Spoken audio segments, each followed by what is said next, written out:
We're moving on now to Liverpool. So huge summer for them. We got Naby, Keita, Fabinho, Xherdan, Shaqiri, and obviously Alisson coming in, all for big money. They are one of the biggest spenders this summer. Very ambitious. We got a lot of title talk on the table now after obviously the Champions League final. Very attractive football. Still got their front three. It's got to be all positive for Liverpool, surely.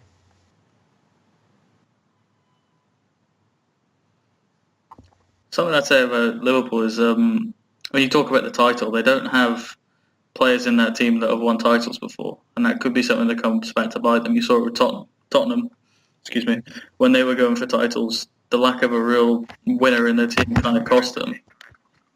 I think maybe the difference between that is maybe Spurs' players weren't really, their expectation wasn't to be in the title race at the start of the season. But I think whereas Liverpool now, I think they're more set up before ball's even been kicked this season to challenge for the title. So I think I take your point, but I think it's kind of a different scenario. Yeah, they've obviously addressed the glaring issue, goalkeeper, with the signing of Alisson, who before Chelsea got involved was obviously a world record. We thinking he's worth the money? Do we think that's going to make a big impact, or is there going to be doubts there? Because obviously with him not playing in this country before, we've seen it happen to these big signings. So is it going to pay off? Well, obviously he's got to prove himself, but if he's as good as he showed himself to be in Italy, and obviously he's Brazil's number one, then he obviously can help that defence so much by just them having the confidence in the goalkeeper behind them. Because with Karius behind them, they've been so nervous every time a shot went in because he was so unreliable. But with Alisson there, it can just help the defence feel more at ease, and obviously they can make more informed decisions like that. And they have a proper defensive midfielder in Fabinho now as well. So I think defensively they've helped themselves out no end. They're obviously well sort of noted for their attacking style. Salah, Firmino, Mane. They were chasing Naby Fekir for a long time.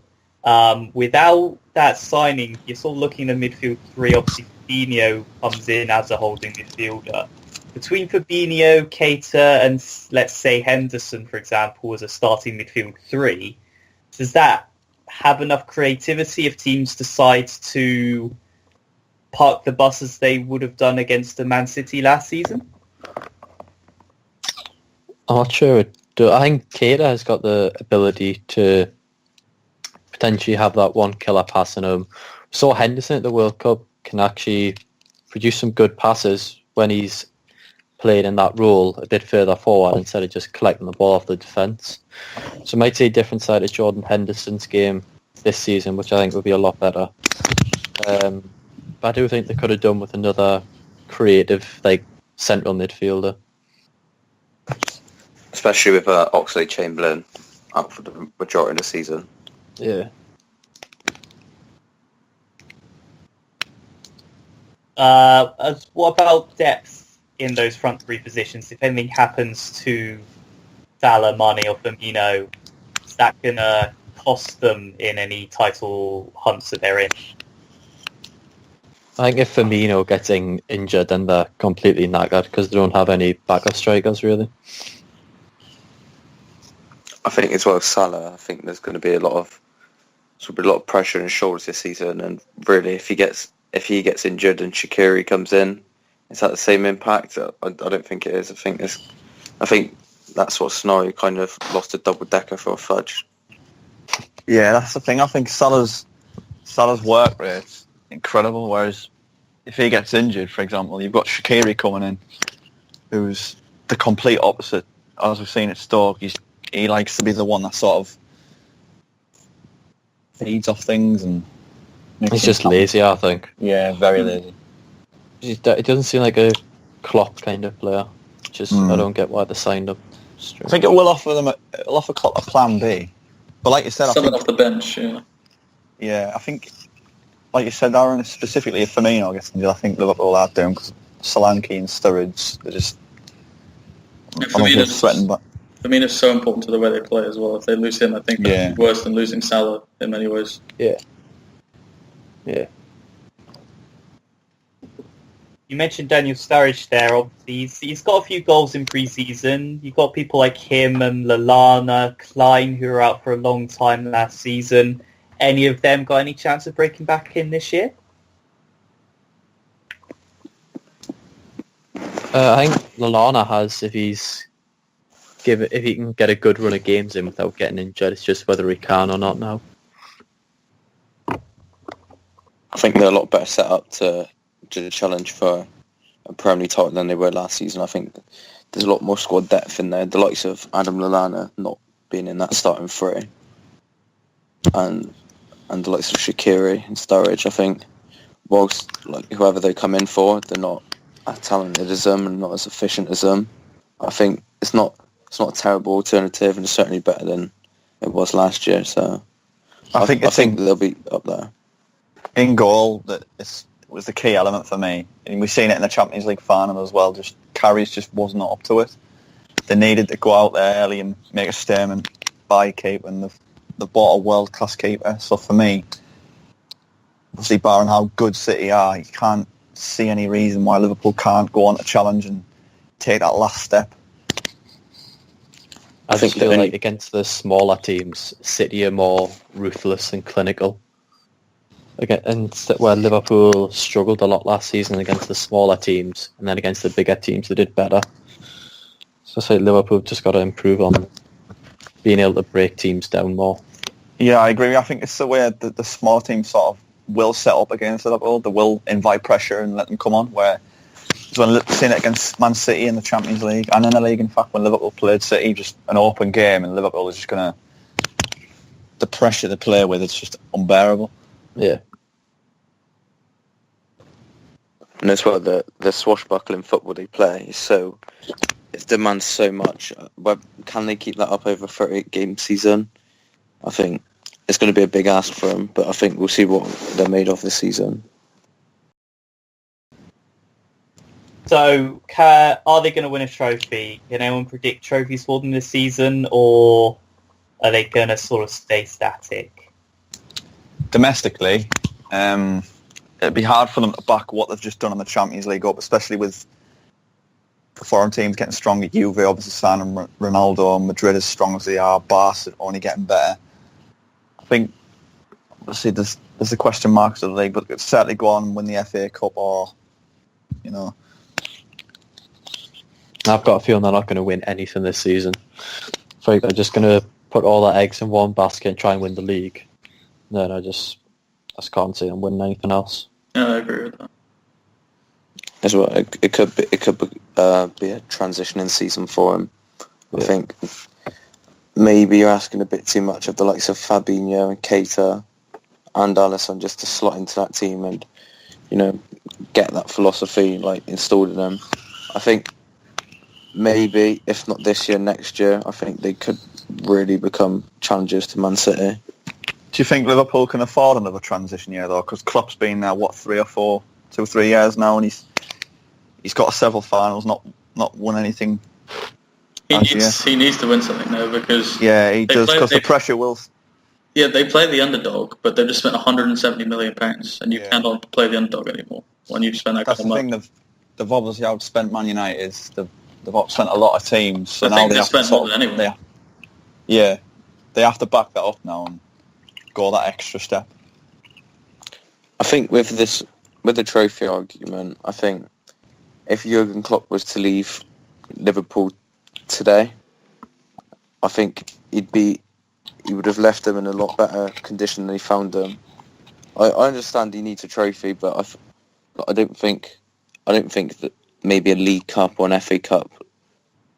I don't think that's needed to justify the job he's done on Anfield so far. But I agree. I think it's a big It's at the end of the day, you are just how successful you are is just based on obviously with the expectations of the club. Obviously, you are with Liverpool. You are just based on trophies. We got to a final yet. That's fair enough. But with the history Liverpool have got, it is just did you win a trophy? No, you didn't. Well, you barely that's not remember good. the finals you lose. So if you just finish fourth and playing some good football, it doesn't matter. Yeah, but would you say that Kenny Dalglish done a better job than Jurgen Klopp because he won a League Cup? Well, it's a good point.